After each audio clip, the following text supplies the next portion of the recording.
जय हिंद दोस्तों। चलिए दोस्तों बात करते हैं इस एक और क्वेश्चन के बारे में। इस क्वेश्चन में एग्जामिनर ने क्या कहा है, the sum for 2 year give a compound interest of ₹3225 at 15% rate then the sum. यानी कि एग्जामिनर ने क्या कहा कि कोई अमाउंट था उसके पास में, उसने 15% की रेट ऑफ इंटरेस्ट पे कंपाउंड नहीं दिया, 2 ईयर के लिए दिया।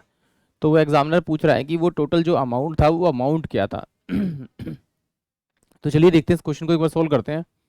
देखिए ये जो दे रखा है मुझे 15% दे रखा है। पहले हम परसेंटेज के मेथड से करते हैं, फिर हम सक्सेसिव डिस्काउंट के मेथड से भी करेंगे, और हो सका तो फिर हम दूसरे मेथड से भी ट्राई करेंगे।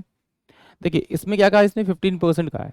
क्या कहा इसमें, 15% का है। जब 15% क्या है, रेट ऑफ इंटरेस्ट दे रखा है, तो 15% को अगर मैं खोलूंगा तो मेरे पास ये 15 बाय में कितना हो जाएगा आपका, 100 हो जाएगा। तो ये 5 या 15 और 5 दूनी 10, यानी कि अगर उसके पास में प्रिंसिपल 20 रुपये था तो एक साल के अंत में उसके पास टोटल जो अमाउंट होगा वो साल के अंत में कितना होगा, 23 रुपये होगा। 2 साल के लिए बोला है तो इनका स्क्वायर कर दीजिए, इन दोनों का स्क्वायर कर दीजिए। जब इसका स्क्वायर करेंगे तो यहाँ पर कितना आएगा, 400 रुपये था उसके पास में, अब कितना है, 529 रुपये है। तो इसका मतलब इन दोनों का जब मैं डिफरेंस करूंगा तो डिफरेंस कितना आएगा मेरे पास में, 129। डिफरेंस कितना आ रहा है, 129 रुपये का आ रहा है। जबकि एग्जामिनर कह रहा है जो डिफरेंस जो है वो कितना, 3225, यानी कि डिफरेंस मतलब कंपाउंड इंटरेस्ट। तो इसको किस नंबर से डिवाइड करूँ, अगर मैं इस वाले नंबर को इससे डिवाइड करूँगा तो मेरे पास 25 आएगा। इसे 25 से मल्टीप्लाई करोगे तो 25 से इससे मल्टीप्लाई करना, 25 चौके 100, ये आपके पास आ जाएगा, और जीरो। यानी कि जो प्रिंसिपल अमाउंट होगा वो 10,000 रुपये होगा। यानी कि ऑप्शन जो ए होगा वो इस क्वेश्चन के लिए करेक्ट होगा। चलिए इसको एक बार सक्सेसिव मेथड से भी देख लेते हैं। सक्सेसिव मेथड क्या कहता है, कहता है कि जितने नंबर ऑफ ईयर है वो देखिए, यहाँ पर पहले कितना नंबर ऑफ ईयर 2 दे रखा है, तो यहाँ पर रखिए पहला ईयर प्लस का दूसरा ईयर प्लस का ये दूसरा ईयर इंटू में पहला ईयर अपोन में 100 करेंगे। जब 100 करेंगे तो कितना है मेरे पास, 15 प्लस का ये मेरे पास 15 आएगा, प्लस का 15 इंटू में 15 हो जाएगा आपका, अपोन में 100 आ जाएगा। सारे में परसेंटेज है ये आपका, इसमें परसेंटेज है, इसमें परसेंटेज है।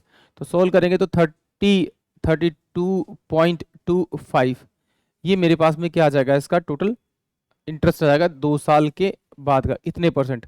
बट एग्जामिनर कह रहा है कि ये जो अमाउंट आएगा निकल कर वो टोटल कितना होना चाहिए इंटरेस्ट का, 33225 आएगा।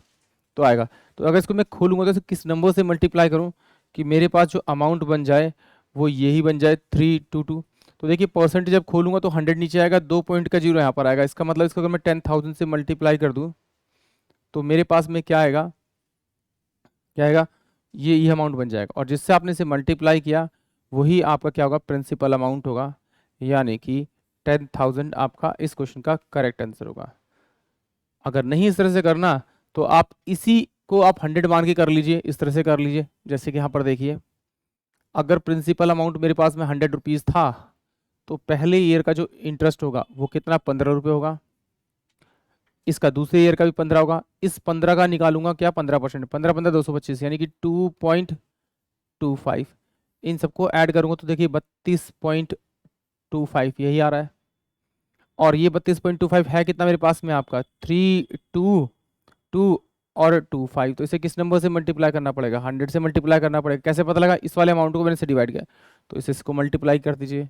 तो आपको जो आपका आंसर मिल जाएगा वो 10,000 क्या होगा आपका प्रिंसिपल अमाउंट होगा। यानी कि ऑप्शन जो ए होगा वो इस क्वेश्चन के लिए करेक्ट होगा।